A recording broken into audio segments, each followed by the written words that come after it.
Thank you guys for coming. Thank you for having me here. I live in Los Angeles, so this is kind of a treat for me. Like, I haven't seen snow like this since I was a kid. I mean, I'm from New York, so a long time ago. But this is like some people go to Aruba for something special. I come here, and it's super cool. So I like to keep these things very informal. So if you have any questions, I can't see you that well, but just yell them out. And I can talk and go on and on. So if I'm just rambling and you want to ask a question, just yell it out, please. I make drawings. I do also a lot of public projects and installations and videos. But drawing is kind of the backbone. Some of it's appropriation, but it's sort of like I have a kind of a practice of, it's more like a practice of an archive, or kind of putting together, it's like a language building practice where drawings are pieces of the language. And for me to create a language with which for me to say what I want to say, talk about what I want to talk about, I make drawings, and they become kind of like the words, concepts, images in the language. It's not a word-based language, but it's not solely an image-based language. It's kind of a concept-based language. So this is a drawing that was like the beginning of my show that's up in New York now. But I'm just going to quickly run through. The way I do these slideshows, I like to just feel it out and jump around to different. I don't do it chronologically. So I'll do a little intro on kind of what I do and how I got to drawing, and then we'll just jump around to different projects. And also, how many of you guys have been in school in the last 5 years? Fair amount, okay. Because I thought that maybe it would be good to kind of talk about, like a little bit about when I was in grad school and the few years after I got out of grad school. Because this is, although it's not this is like a semi-academic environment. So this was the first drawing I made, like the first like drawing, I guess, that looks like my art that I made when I got to grad school in 2000. And I think, yeah, it's 2000. And it's the front page of Pravda from the day I was born. And the drawing is about, it's about as big as this, it's about this size. And this is it blown up. So when I was in school, let's see, how do I say this? I have left-leaning, particularly when I was an undergrad, I was taught by a lot of armchair Marxists, so I read a lot of Althusser and Marx and Foucault, and I studied semiotics, and I went to and then I went to the Whitney program, which is a lot more of that stuff, cultural studies, and so I was sort of thoroughly indoctrinated, and I generally believe that, I'm a Marxist in the sense that I think if you want to see how the history of the world happens, trace capital, and it will tell you. But I got to school, and Mary Kelly was my advisor in my program at UCLA. And I felt that she was very much, and I care for her a lot, and we're very close friends still, and we show at the same galleries, oddly, but she was very much trapped in this 1968. She kept talking about 1968. This was like the highlight of a lot of my professors' lives, was 1968. And I felt like in the year 2000, I felt like I was born too late.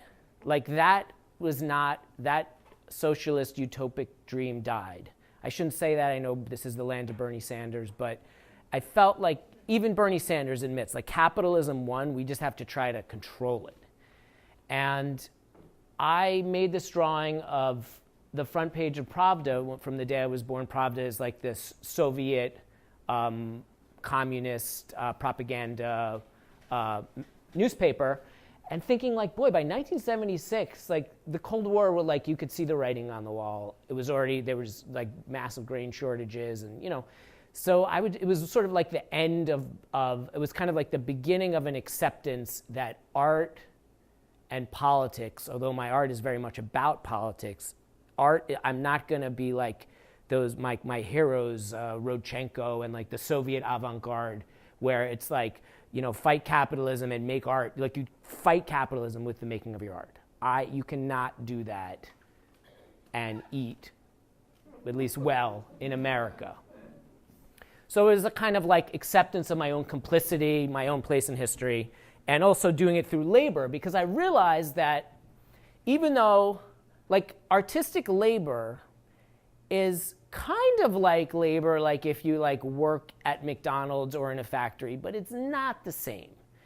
And I thought that in the sense that like, it's kind of a choice, and yeah, my hand hurts at the end of the day, but I probably could I'm really using my brain, not my hand. And the choice to use labor in my work, because I draw many hours a day, is more a symbolic choice to kind of symbolically align me with labor as opposed to capital. Does that make sense? If you read, like, if you just did Marx 101, you know, like labor versus capital, labor, capital. So I thought this was like a way, and I realized that using my own labor is a way for me to talk about time and touch and persistence and sort of care, and symbolically align myself with those people who do use their bodies to earn a living. But it was only symbolic. I wasn't pretending that I was leading the revolution. So I became very interested, and now I'll go through these quickly to get to the, somewhere closer to the present. Interested in touch, interested in time. I thought of as a kind of self-portrait. I was thinking about originality. I came up working for 80s artists, looking at the art of the 1980s, was very interested in the critique of originality, but also realized that the original and the copy are really bound up together. You can't really have one without the other. So I thought of my fingerprint. So this is a very large drawing of my thumbprint that I redrew with like little marks. So this is like my scribble, my little hatch mark. It's mine, but it's also kind of anonymous. The thumbprint, every thumbprint, we each have original thumbprints, right? But each thumbprint is like a copy, because if I leave a thumbprint here and one here and one here, they're all copies. So it's like a little intaglio plate on the end of your hand that you can make an unlimited amount of copies.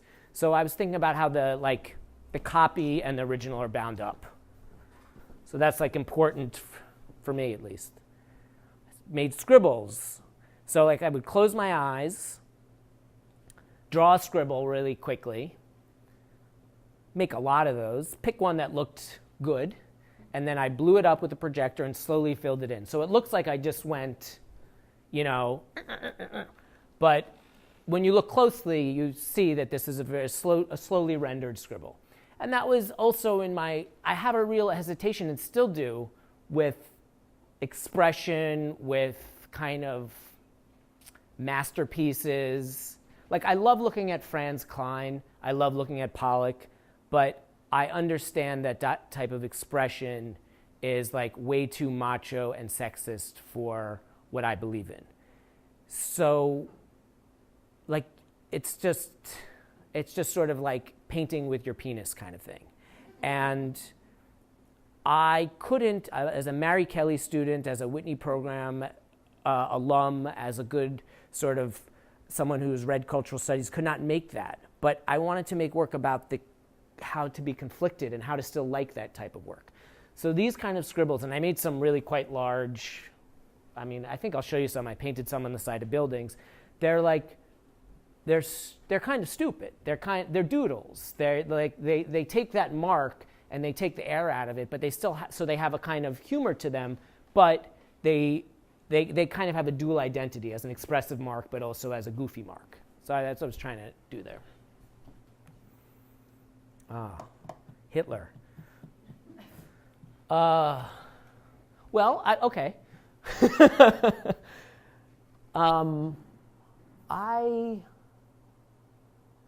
I think there's a lot of stuff about identity in my work. I'm a Jew. I'm a New York liberal Jew, and I'm only here because certain people in my family somehow managed to escape this guy. So I think which I just learned because I just had this meeting at the Holocaust Museum in LA, and it's called I'm a third generation survivor, and none of my family survived a camp. But anyway, I had family who hid out in the mountains and pretended they were Goys and then survived, and then they came to America and they had me. So I was interested in identity, but I think that's probably where this came from. But the story with this is I drew this. This is a grad school story.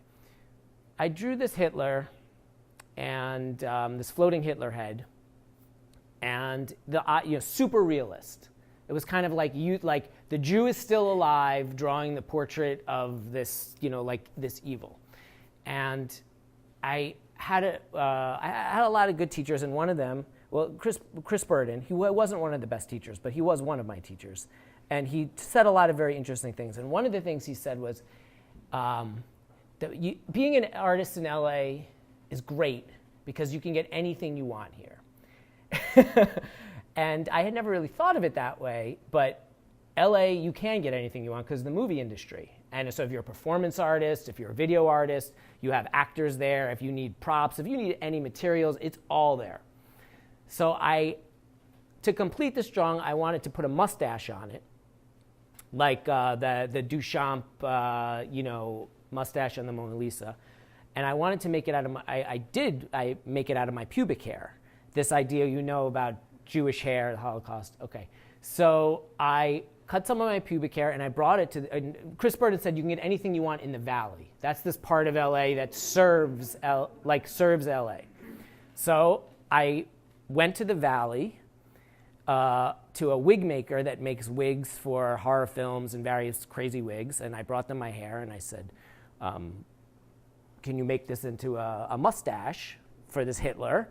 And it's Hollywood. And they were like, yeah, we could do that. And they said, we don't need to use that hair. We have all this hair. And they had all this hair. And they're like, we don't need to use this little curly hairs. And I said, you got to use this hair. And they were like, all right, we'll use that hair. It's going to cost extra because we got to treat it to make it straight. And anyway, it is a pubic hair mustache.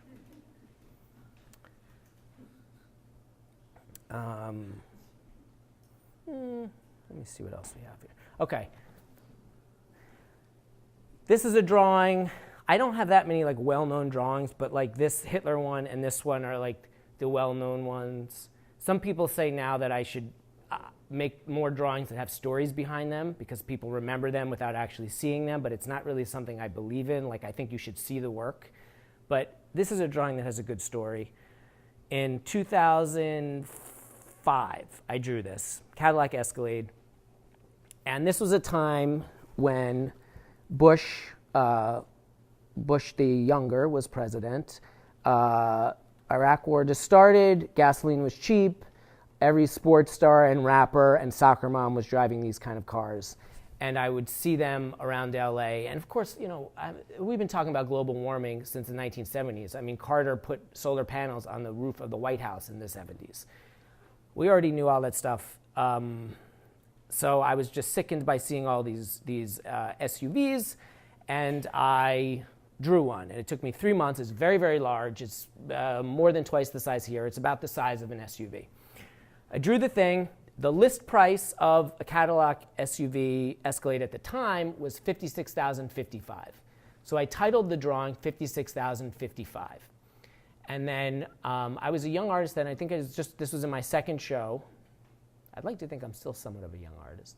But at this time, I was definitely very young. I was maybe 30, and 29, 28 maybe.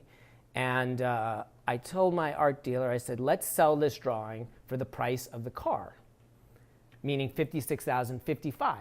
So then what you would have is, because I'm very interested in sort of the symbolic value of art, what do rich people get when they take their money, their capital, and they trade it in for a canvas with oil on it, which has no value? What value do they get?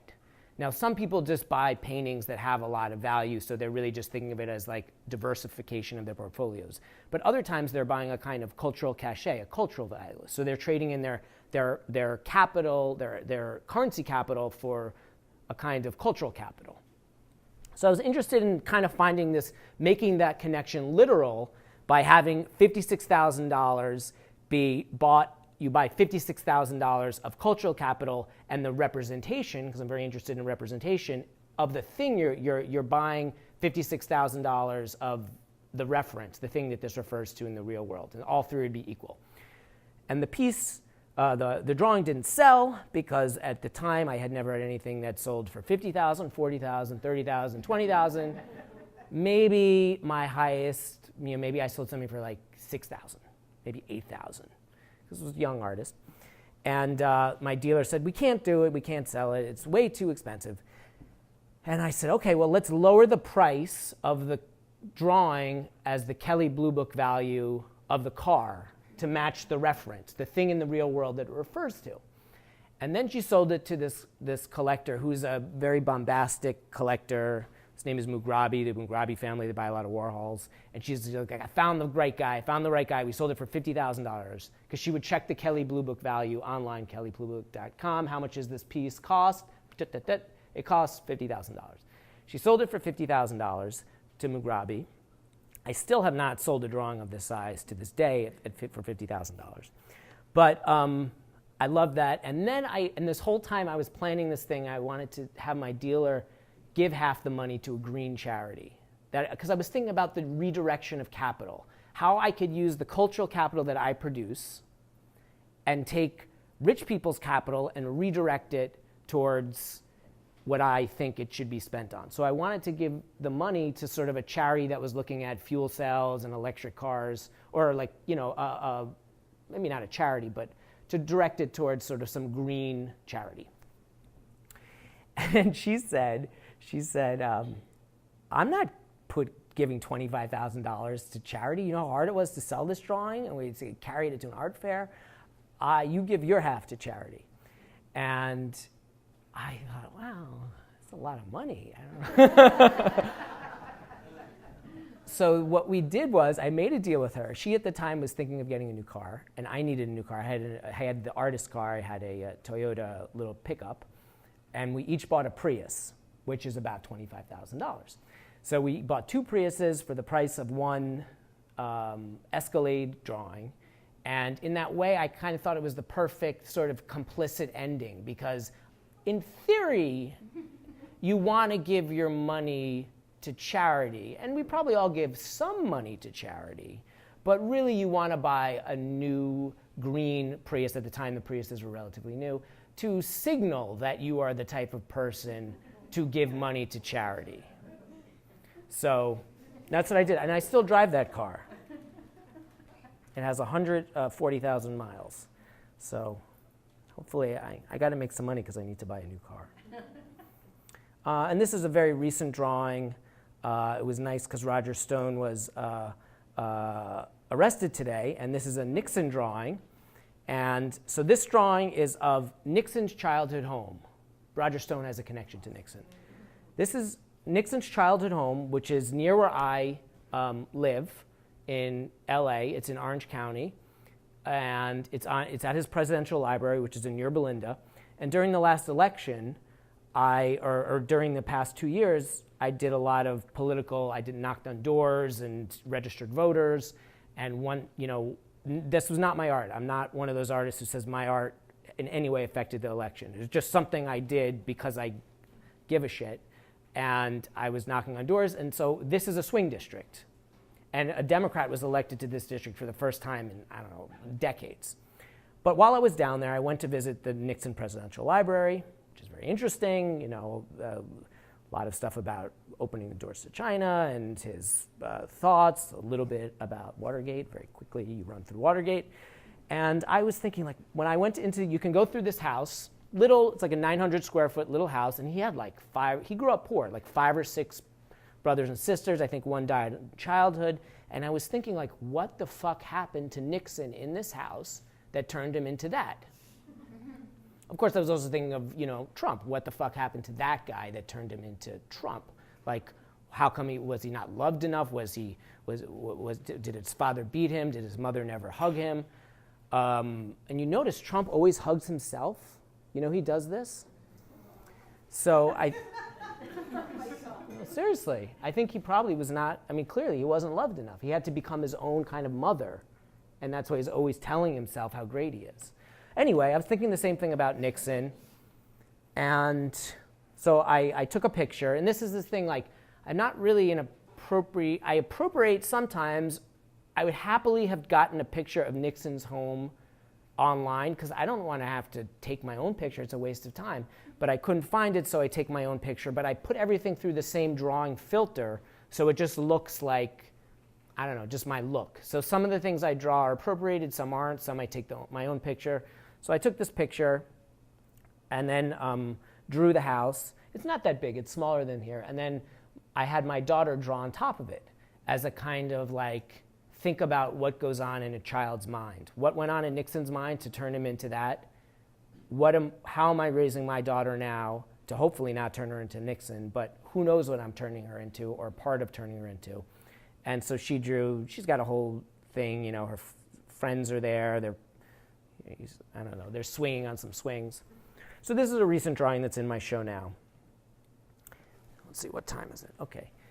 We're still in the intro, sorry. Very soon after I started, the first show I did, I was always hanging in this kind of salon style because I was never that interested, as I said before, like this masterpiece idea. I don't really like this idea of like, you know, the masterpiece. It just seems so like old and so kind of patriarchal and so sort of like kind of like religious, like the big giant masterpiece thing. And I was more interested always in how art objects kind of relate to one another and how images or texts kind of, their meaning is not in themselves, but in their context, their syntax. So I very soon started to kind of arrange my drawings in these kind of groups. This is a group, this is called Shrink Group.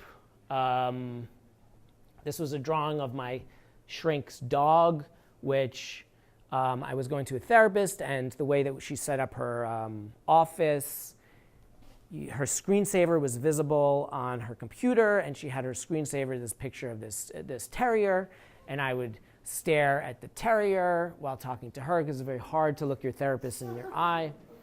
And I would think while talking to her, like, this is so odd, she probably goes and talks to this dog later. And then,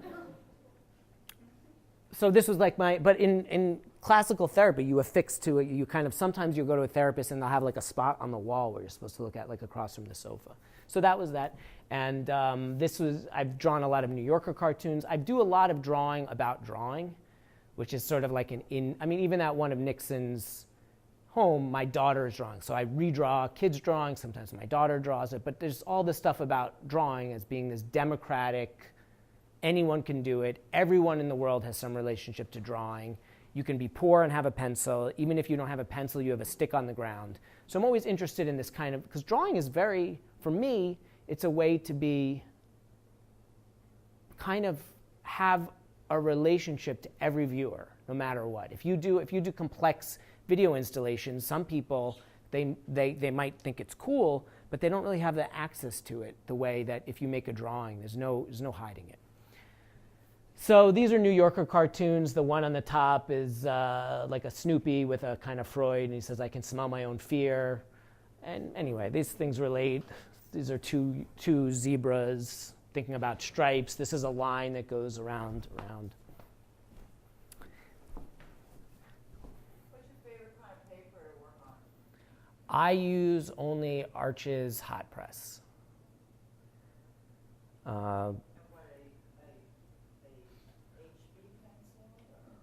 I use 6H to 7 or 8B Faber-Castell pencils only. Have you seen Roger Stone's back tattoo?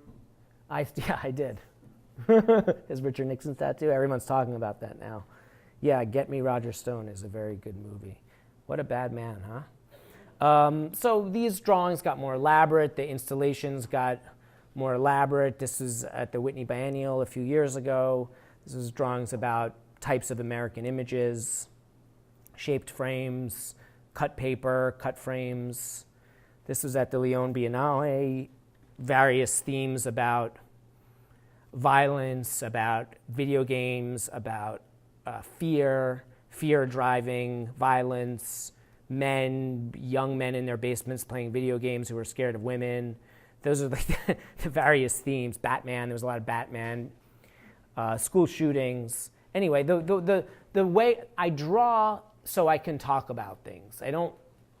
I want it to be seductive enough that you like what you see and will stay and look, but ultimately the drawings are about how do you have a discourse, how do you bring up questions, how do you ask the viewer questions. Okay, that's the intro. So now let's see some projects, some shows. Let's do this one.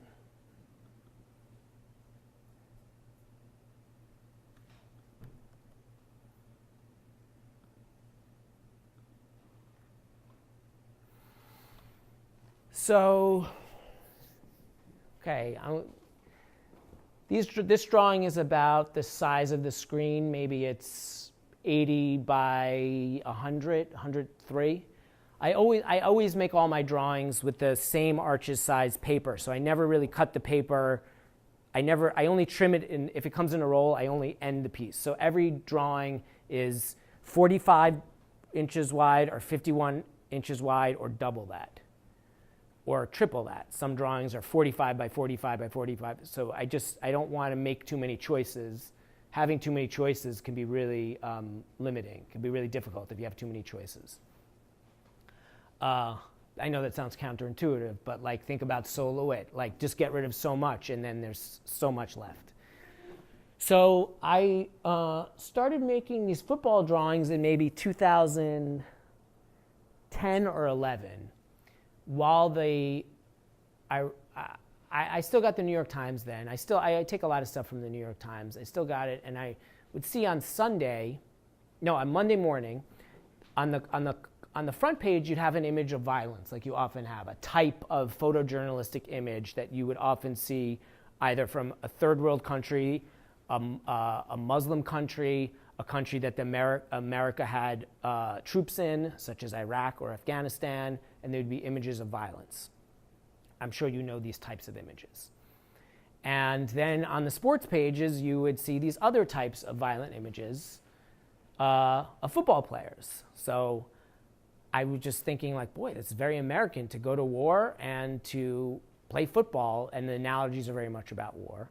And so this was before there was all this talk about concussions, before Trump overly politicized football, but and maybe he should have politicized it, because it's totally, if you think about football, I mean, it's insane. It's insane not just the violence, but it's insane that you have like 32, I think all the owners are billionaire white guys. There might be one guy who's Middle Eastern. So there's one brown guy and 31 white guys, and then who are billionaires. And then the league is like 80 or 90% black. And yes, they're millionaires, and the owners are billionaires, but it is some weird form of slavery or indentured servitude. And people say, oh, they don't have to play football, but there's not that many other options for these guys where they can make millions of dollars a year. It's not necessarily an easy choice. I mean, it's not like a choice. They can be like, I can play football, or I can go work on Wall Street and make millions of dollars, right? You didn't have to be a genius to understand these guys were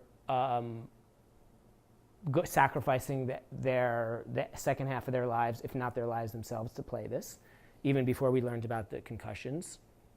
So, the sort of violence, the racial dynamic was so obvious to me, and I started making these drawings. Also, it's quite aesthetically beautiful. So it's like you're confused, because these guys' bodies are amazing. They do amazing things with them. It's like crazy ballet. They're amazing, but it's horrible. So I was thinking of these as kind of like history paintings. I've always loved history paintings, like the kind of, David, French history painting is still like, for me, like the super highest form. That doesn't mean that now if you wanted to make work that was like that, you would make painting. You might make a video installation. But you know what I'm saying, that kind of like, let's encapsulate a moment through images, a moment in time, a big idea through images. And I thought of these bodies as kind of Baroque So these are just drawings that I just took from the newspaper or like a Sports Illustrated or online. I did a little photo editing of them, but they're just really big drawings. They took a couple months each. This one took me 3 months that I did. I should say I have assistants, but just a couple assistants. This one I did myself. And this one is from 2012, I think, the last one I did. And it's up in my show now in New York. So Paolo, this is before Longo did any of his football drawings. You just tell him that. We can discuss him later on. And then I'm going to show you the show that it was in. So within this show, which was at a gallery in France called Yvon Lambert, so I kind of thought it would be interesting to show this in a different country, to see what the reaction would be like. But there was also this drawing of this Southern Belle, like a beauty queen, contemporary beauty queen. They still do these pageants. And then this article, which started the whole idea, was this article I read in the Times about a copy of the Emancipation Proclamation selling at auction for $2.1 million. So there's like 6 copies that Lincoln hand signed that were from that time period. In those days, if you had an important document, you had to make multiples of them and like send them out. So you couldn't just like announce it via a tweet, or even there was no way to get the word out. So there were multiple copies of Declaration of Independence and all important documents, Magna Carta, right? So, and then the fact that this can then be monetized and sold at an auction just seemed so perverse. So that was in the show. It was on the floor. And then on the floor, there was also these, it was like sort of like wood chips bedding. I needed something that would kind of change the color and the feel. And I do a lot of this kind of stuff. I put stuff on the floor, paint the walls. The walls of the gallery were not pink, obviously. And they're just stapled to the wall, which I do a lot now. Saves on framing, saves on shipping, saves on storage if they don't sell. So, I mean, that was one thing, I said I'd talk about being an early career stuff. I made it like a sort of a choice to use drawing, and a choice, when I got to graduate school, I was doing sort of like proposals for public projects that would never be realized unless I was Hans Haacke, but I thought I was going to be Hans Haacke or Barbara Kruger, and they would cost a lot of money, and I was doing some photos. But then at UCLA at the time, there was like a lot of art stars being sort of made. Like art dealers would come to the studios, and people would have shows in New York. I remember Frederick Petzel, who at the time was a smaller dealer. The guy next to me, John Polupchuk, across the way, Frederick Petzel comes.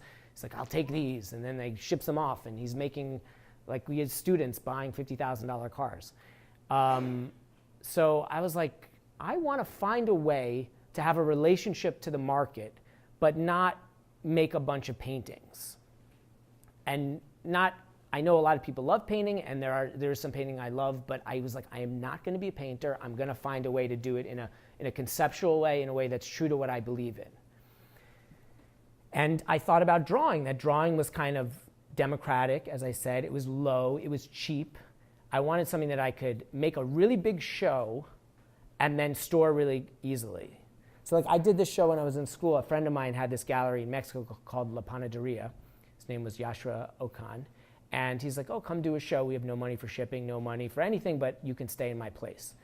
So I had all these drawings. I was making drawings. I rolled them up. I put them in the tube. I took them on the plane. I stapled them up. At the end of the show, they rolled them back up, and they FedExed them back to me. So, the whole shipping cost, whatever, $100 to ship a FedEx tube. And I still ship shit all the time, FedEx, because it's really expensive to ship and store art. So you got to think about that. Think about overhead. Think about storage. Like when you're going to make that bronze sculpture, be like, does this really need to be bronze? So that show in Paris, you see nothing was framed. It didn't cost all that much to ship. Paint is relatively cheap. What you need is labor. And you can, if you're willing to work harder than other people, you have enough labor. All right, what should we do now? How long do I talk for? as long as I want. Well, when people start to, okay, let's see. I have this, when I'm talking about language, I kind of think of each type of drawing as I said, like a concept, an image, a term. So the football drawings, that was kind of a rare thing that I showed them just all by themselves, because a lot of times I mix it up. And a football drawing could be used to talk about, it could talk about power. You can talk about regional taste. You can talk about masculinity. You can talk about physicality. You can talk about violence. You can talk about spectacle. This football image can be used for many different things depending on how I contextualize it.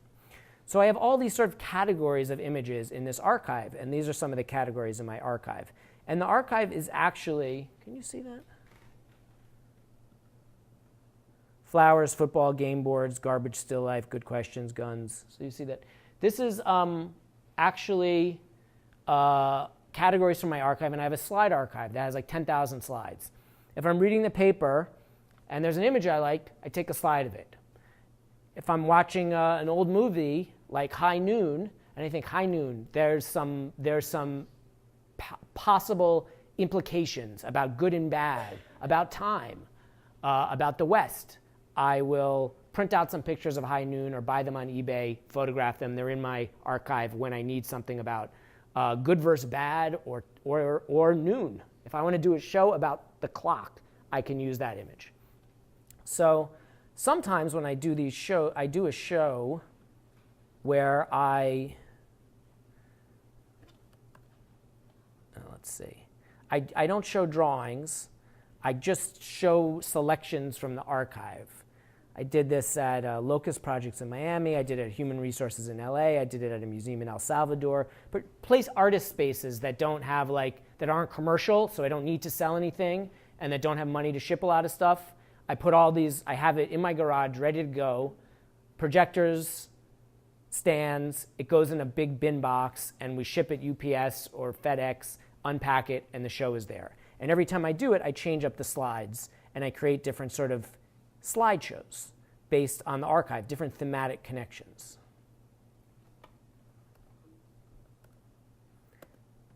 And it sounds like this.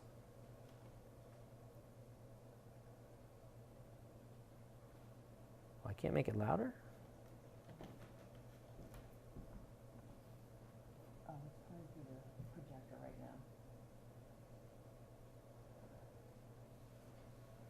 Well, it's quite loud in there. You hear the fans, the clicking.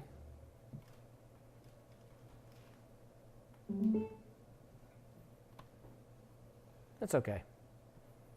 But I think I'm going to show something with sound. It'll automatically go to the projector if this one off. So this one here, these slides are about masculinity. You don't necessarily think Bogart and Dylan, maybe they don't have that much in common, but they do. Hitler was on there. The slide that I used to make the Hitler drawing. This was something about abstractions, but they were all vertical. This one on the right with Lou Gehrig and clocks and watches was about time travel, moving quickly.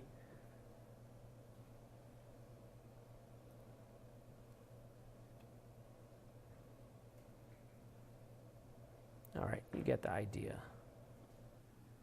All right, I feel some people are getting a little bored.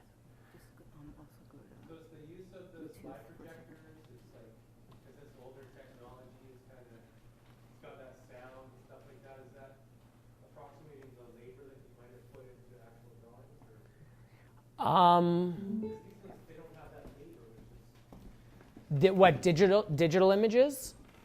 Well, because the drawings you've shown us so far, like the labor of making the drawings is like this really visceral part. Yeah. And with these are these projections of found images. Yeah. What is... Oh, well, I think it's important to, the first show you do, you put everything in it and your most important stuff. Like I care about whatever. I care about fluffy pillows and packing peanuts. I love fluffy pillows and packing peanuts. My first show is going to have fluffy pillows and packing peanuts. And then maybe your next show is all about packing peanuts too because you really care about it. But by your third or fourth show, you realize, oh, maybe I'm going to have more shows. Maybe even though I really care about packing peanuts, I can explore this other thing I'm sort of interested in that goes into the packing peanut ethos that I care so much about. But there's some cardboard things that I'm kind of interested too that goes with the packing peanuts. I'll do my cardboard show.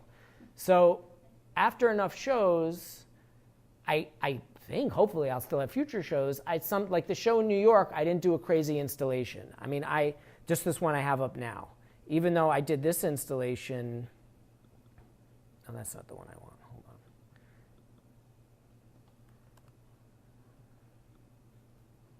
Like, I'm not going to do this whole show, but I did this show about, this was after the shape drawings. This was after the football ones, and I was thinking about human bodies. And I did this show, which was like crazy elaborate. They're here, packing peanuts. They were on my mind, you see. And this was like this crazy show. And I shouldn't say it's crazy. It was an elaborate, theatrical, immersive, and I was interested in connecting the viewer to the space of the drawings. But then the show I just have up in New York now, I didn't paint the walls, I didn't put anything on the floor. I just kept it really simple because you can do that. So with the slide projectors, it's like I care about labor, but I also care about this concept that I'm working on about building a language. So I do a show that's really just about building the language, and that's the slideshow show, the traveling slideshow show. Can I posit that there's an equal amount of rigor in both? The drawing and the catalog. I will accept your. One's an intellectual rigor. Well, I guess with the drawing, I like to think there's labor and there's an intellectual rigor. All right, I'm going to show you something that is in my studio now. Like I took this video on my iPhone a couple days ago. And this is something I'm excited about. It's an iPhone video, so just keep that. Oops.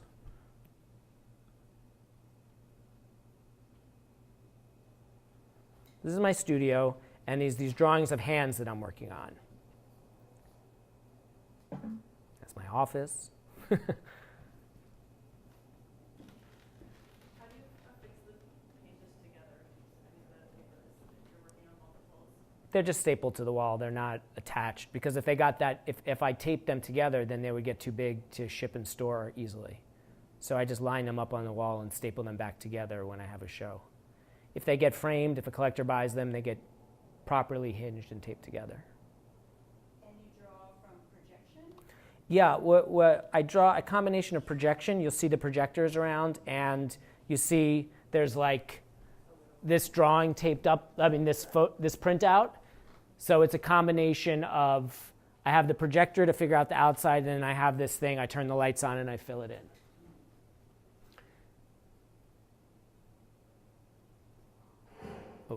I knocked into a chair there. So these are drawings. This is like, how do I tell? I'm super excited about these. They're not political. I'm going to show you one more thing after this that's quite political. A lot of my work is political. It's content driven. It's about the politics of representation. Well, this might be a little bit about that. But I'm thinking a lot about a dirty word that in some circles, the dirty word is called community. And it's used a lot. I think it's like kind of icky in some ways because it seems so. But I make art for other artists. If I look in my phone, I realize this whenever I get a new phone and I see my contacts, I'm like, 95% of these people are artists. I have some friends that are outside the art world, but I don't have that much to talk to them about. I have some of my politics friends. I have some people who I'm related to, but I have very little to talk to them about. And I have artists. And it's not that the artists that so I was thinking about my community, my friends, the people that I interact with. And I think there was a time, if you think about like the Futurists or the Symbolists or the Impressionists, they were kind of all making the same type of art. And they were a movement, and they had manifestos. We don't have that anymore. The movements are over. It's very heterogeneous, you know? But I'm friends with artists who do all different types of things, painters, video artists, performance artists. But what we have is kind of a worldview that we share. And that's why I can talk to other artists and I make art for other artists. I make my work and a performance artist or a video artist can come in and be like, I get these ideas that he's working with. So in this particular group of drawings, it started just, I took a picture of a friend's hands, like we went to Miljan, a friend of mine, we went to the movies, I took a picture of his hands, and then I took another picture, and then I realized, oh, I'm sort of curating something here. And I was thinking about labor and time and honoring my friends. I want to use my hand to draw the hands of artists that I respect, that I dialogue with, actually like I'm friends with, or maybe they're just in LA. So it's all LA artists who I respect and care about and think they're good artists and who I make my art for. And it's their dominant hand.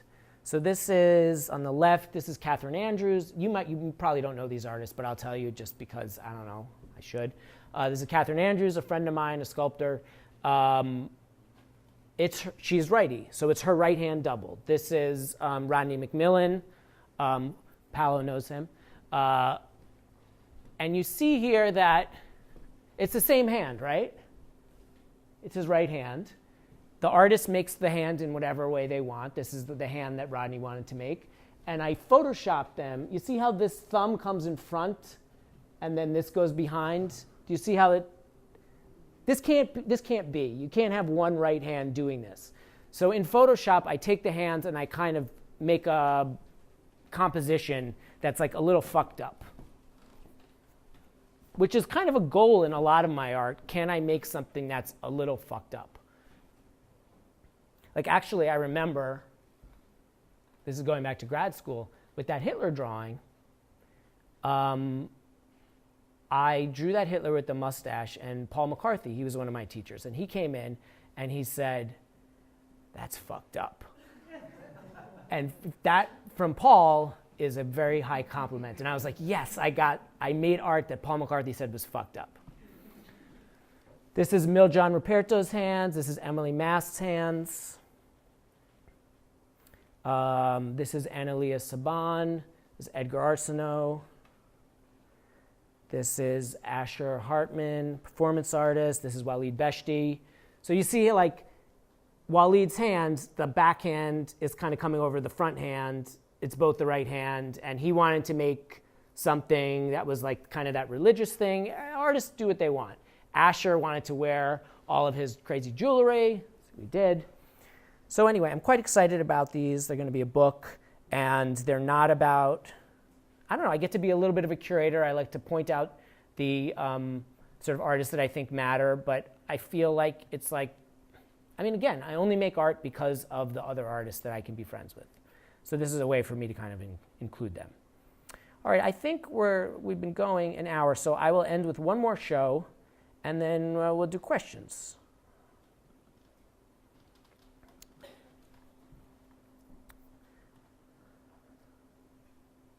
So there's some difficult stuff in the show that it's not anything sexually explicit, but the topic of rape is discussed. So that's like a minor trigger warning. Okay, so this was a show that I was conceiving of during the presidential election while Trump and Hillary were fighting it out. And I knew that I was making the work during the election, but it would open right after the election, but before Trump was inaugurated.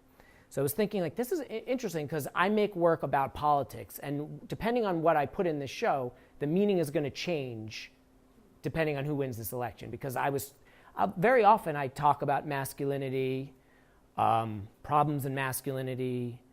I didn't show questions from my father. Oh, maybe I should end on that. Yeah, all right. Anyway, gender roles, power dynamics.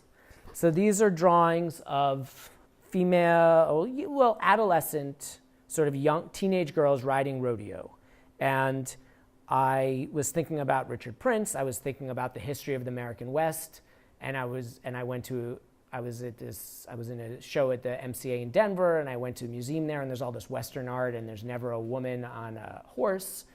So I was like, it should just keep it simple, like redo those Richard Princes, redo all this Remington, and just put women on these horses, put like young, powerful women. Like it's like Hindi Wiley, like it's simple but it's good. You know, like change the person represented, you introduce a different narrative.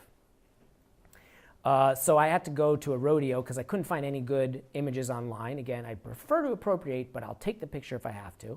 So these are really big drawings that I made after I drove up to sort of a Republican part of California, and there was a rodeo. I said, can I take a picture? You mind? They said, fine. They loved it. In fact, they were all Instagramming it and stuff. So here they are.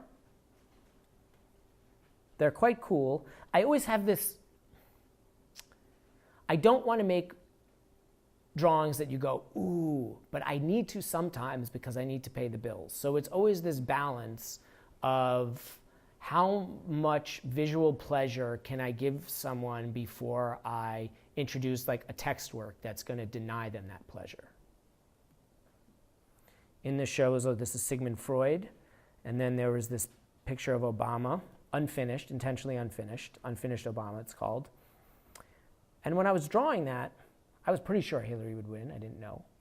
And I was thinking about the rhetoric of the election, the rise of racist, anti-immigrant, anti-Semitic, like stuff I didn't, like I always, like until the election, I just assumed I was white, even though I'm a Jew. And during this election, and now I'm like, am I white? A lot of people hate me, you know? So I was thinking like, boy, yes, we had a black president, but things didn't, like a lot is unfinished, a lot is undone. So in this show, I kept things really simple. Like I didn't want to like overly, like let's leave Obama unfinished. It's a simple message, we'll do it. Still had some of this salon style hanging. This was a redo on the left of Jefferson talking about, what was that, in the Bill of Rights. That was like redone to get rid of some, it was like an edited Bill of Rights. Okay, and this was the thing that I'll show you a little video that is somewhat difficult. So I suppose this was pre-Me Too, but we know that men are horrible and do horrible things to women. We know that. It's in the Bible, and it's been around forever. And I had been interested in I've been interested in a new type of masculinity, the kind of, like, I consider myself a feminist. I studied with a lot of feminist artists. I don't have the views of, that I hope I don't, or I try not to have the views of like this sort of toxic masculinity. And a lot of the people I know, the men I know, don't. But clearly it's still there. And I wanted to make a video of a man who committed a rape, went to prison, so someone who paid his debt to society, and ask him about it, like just like interview him. And so I found this guy. I'll show you the video after. And I have this, and the show was just this interview I did with him. It's a silent video, and it's like an 80-page interview, and it's just about his life. What he did, how he got there, how it is that he raped someone, what he was thinking, what happened afterwards. It turns out he was raped as a child by a man in his church. Probably had, I don't know if it had anything to do with it. We don't know. We talk about what happened to him in prison, talk about his drinking, his drug use, we talk about his crime, we talk about how he feels about it, what kind of therapy he's going through, with the realization that like men do and have done horrible things. This does not change unless other men, in my view at least, talk about it to other men. In the sense like racism is not, like every time I'm sick of seeing when like gender is discussed in art, it's a female artist. When race is discussed in art, it's a black artist. that is so fucked up.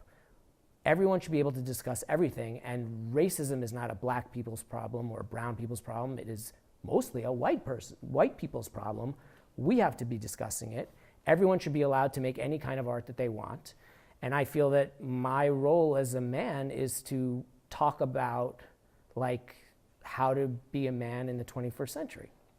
So I made this video. I talked to this guy. Actually, do this. And I found this guy and I filmed him naked. It's a silent film and it's like super close up 4K of his body. And I will show it to you.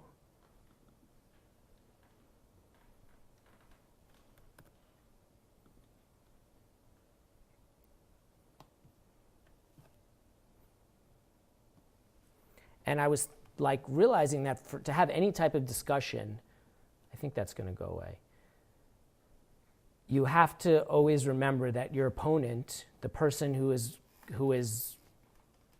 doing horrible things, whether it's a man, whether it's it doesn't matter. Whoever it is, your opponent, you have to remember that they're human. So in this video, I just wanted to be like, here is a human being. Human beings are capable of doing horrible things. Are human beings capable of change? You have to read the interview to decide whether or not, or think about that. But I just wanted to present this man as a human being.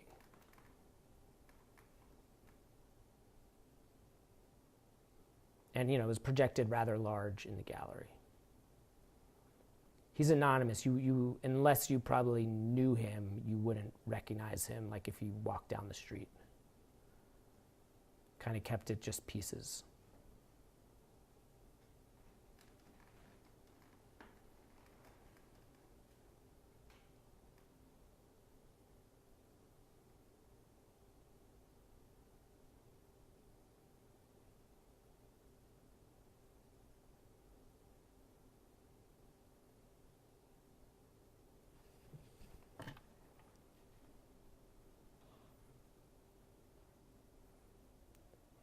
I think you get the idea. And then moving on through that show,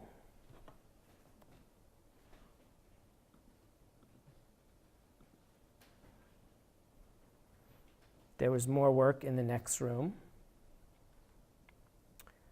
There was ideas. I was thinking about the sort of hagiographic process of how Obama, what he represented and how he's going to move into these sort of, I was thinking about how history is written.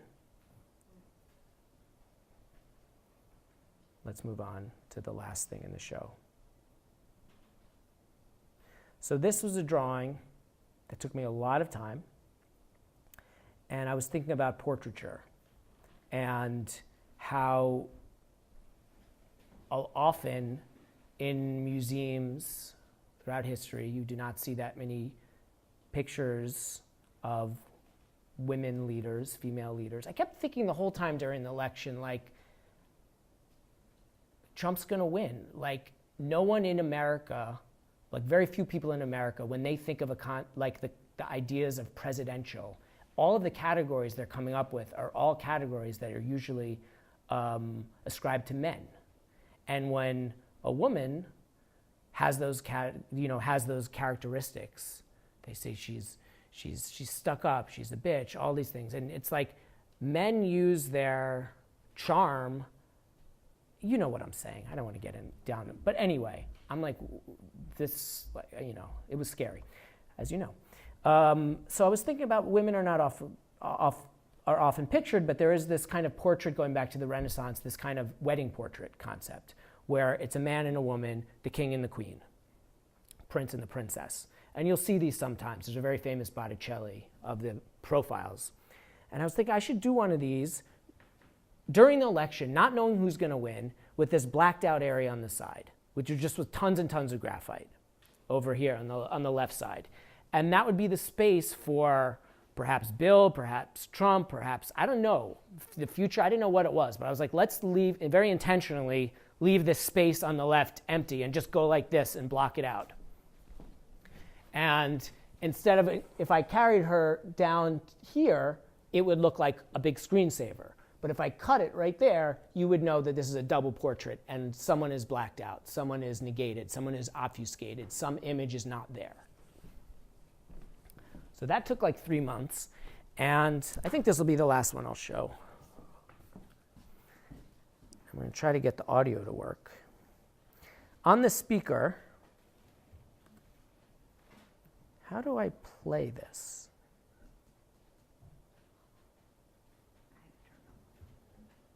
George, Here we go.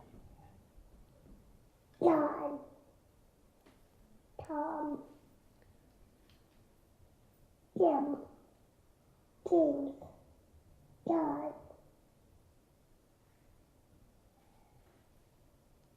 Andy, Marty, Will, John, James, Zach, Millard. That's so funny. So this was coming out of the speaker. Frank, It's my daughter. She was 3 at the time, Minnie, saying all of the president's sort of colloquial names like they're boys in her class. Andy, Ulysses, Red, Jimmy, Cat, Grover, Ben, Grover, Will, Teddy, Will, Woody, Warren,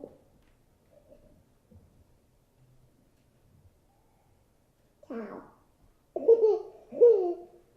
Sorry, cow. Herb. So you just can't, when she gets to Donald at the end, it's like you're going to cry. So I don't even think I can play it. But we can end on this one. This was in the show too. This was a drawing I made when I was in 2000. But I thought I would just end on this. It was in the same room. I'm not so sure how I feel about the emotional manipulation that I did in that last room of that show. Because people came in there. People were really upset. Women were very upset. People were crying. But I started to think of like this idea that art is not going to change the world. But and I know that the people who go see art, 95% of them agree with my politics more or less. And it's just like there are some very rich hedge funders who are Republicans in New York City who buy art, but they kind of also agree on the social politics. There's just not that many people that I reach who have that different an opinion from me. So what am I doing? I'm not changing anyone's mind. Perhaps art can be a place for a kind of communal experience. If one were to make political art about representation, art about social causes, social justice, perhaps it's a place for a communal experience. And in this case, it was a communal experience for people to sort of recognize, holy fucking shit, we had 45 men be president in a row, and we elected our worst one instead of this woman. And we just think about that. So think of what that, I just like kept looking at my daughter and being like, what the fuck are we telling her? So, to end on a happy note, I guess we won't end on a happy note. Fuck that, right? That's, I could go on, but maybe I'm boring you. So if you want to look at more art, I think there's a book floating around, and I have so many shows. I work all the time, so we can look at other stuff if you want. But lastly, I wanted to end on something. I made some notes. One, so like I'm happy to meet with all of you guys, but obviously I can't. So if you sign up, although I can talk formal stuff, like probably if you're interested in politics or representation or gender, I like talking about that stuff. And also I like talking about video and performance. So don't think because I make drawings that only just drawing people should sign up to meet with me, because I prefer to actually look at video and performance, and particularly sort of like how digital video is being used now. I'm quite interested in that. And secondly, if anyone has any cotton gloves or fixative, like spray fixative, I forgot them because I draw with cotton gloves. I would love to borrow that. And lastly, skiing. I'm thoroughly urban. I grew up in New York and I live in LA. I've never skied. I'm not uncoordinated, so I might be able. So if anyone's going skiing and wants to take me, I definitely would be interested. I don't have any of the gear and stuff, but maybe we can borrow or rent it. That's it. Let's do questions.